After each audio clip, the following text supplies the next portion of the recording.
Hello students, welcome back to my channel. My name is Jagdeep and in this video series we are talking about demand analysis. In our previous video we talked about the point elasticity method of measuring price elasticity of demand. In this video we shall take a look at total expenditure method. So without wasting any time further, let's get started.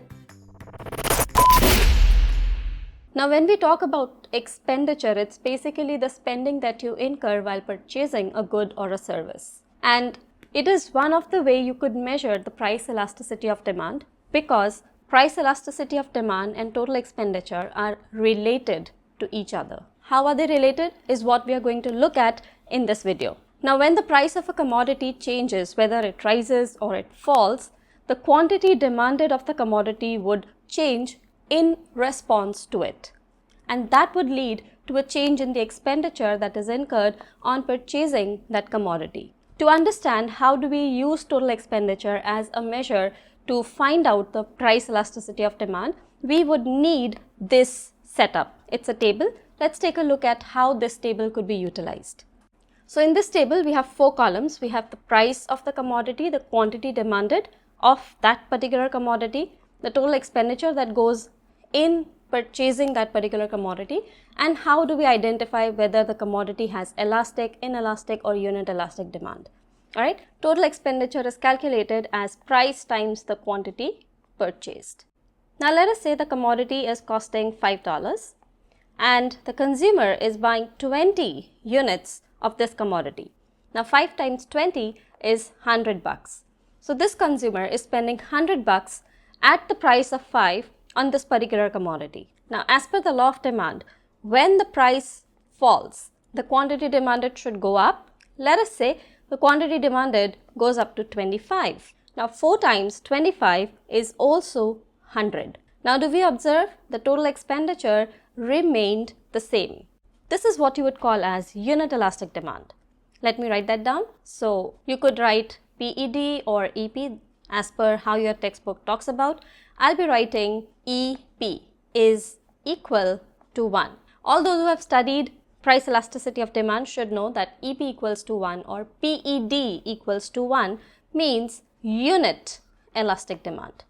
Now why is it unit elastic? Because when the price fell and quantity consumed increased, the spending the consumer incurs on this particular commodity remained the same. Let's take another example. Let us say the price of the commodity is still 5 and the units demanded are 20. The consumer is still spending 100 bucks on this particular commodity. Now when the price falls to 4 and the quantity demanded increases to 30, now 4 times 30 is 120. Now with a fall in price, the total expenditure has increased. In this scenario, the price elasticity is greater than 1. What do we call this elasticity? It is elastic, highly elastic or relatively elastic demand. Why is it relatively elastic? Because with a fall in price, the total expenditure increased. Let's take a look at another example. At price 5, as per the initial situation, the consumer is demanding 20 units and is spending 100 bucks. With a fall in price, the quantity demanded is going up. Let us say it is going up to 22. Now the consumer is spending only 88 bucks. Do we see the reduction in total expenditure? This is when you would say the elasticity is less than 1. What do we call this? This is inelastic or highly inelastic or relatively inelastic demand. Why is it inelastic? Because with a fall in price, the total expenditure fell. So if you're supposed to summarize it up, how would you summarize? So in this case, with a change in price, whether price rises or price falls, total expenditure is constant. That's when you would get unit elastic demand. When with a fall in price, total expenditure increases, or with a rise in price, total expenditure falls, that's when you would get elastic demand. Why is it elastic? Because total expenditure varies inversely with the changes in price. Likewise, when we talk about inelastic demand, with a fall in price, total expenditure also falls. Or with a rise in price, total expenditure also rises. So we see a negative relationship being established between price and total expenditure in case of elastic demand, and a direct relationship being established between price and total expenditure under inelastic demand. Now this could be also explained with the help of a diagram. Let's take a look at how the diagram could be utilized. So now on this diagram, we have the same coordinate on the y-axis, which is price, but on the x-axis we have total expenditure, unlike the regular, which is quantity. And this is how we are going to represent the different types of elasticities.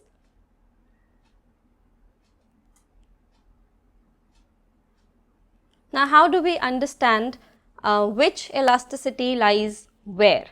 So for that, we'll take few pointers on this diagram and we'll try to understand and interpret what is happening to the total expenditure with a fall in price. So let me take this point, which is point A. And at point A, this is the price and this is the quantity, right? So this is the price and this is the expenditure. If we bring this point down somewhere over here, let us say this is another point, which is B. Now at point B, what do we see? We see that the price has gone down, and so along with it, the expenditure has gone up.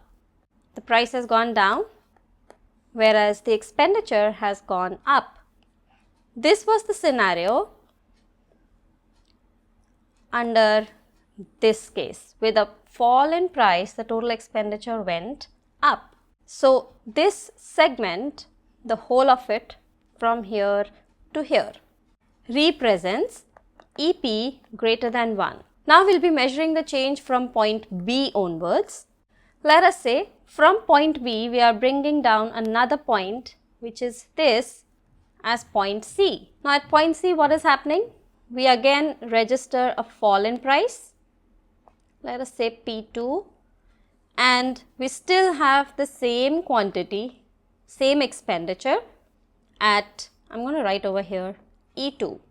At P1, the expenditure was E1, and at P2, which is a major fall in price, still the expenditure is the same over here, which is E2, which is the situation as per the table above. This one, with a fall or rise in price, the total expenditure remains constant. So with a fall in price from P1 to P2, the total expenditure remained the same at E2. So this is a situation where EP is equal to 1. And finally, let's take another point on this side, which is point D. Now what do we see on point D? We see that the price has gone down further to P3, and the total expenditure has also come down from E2 to E3.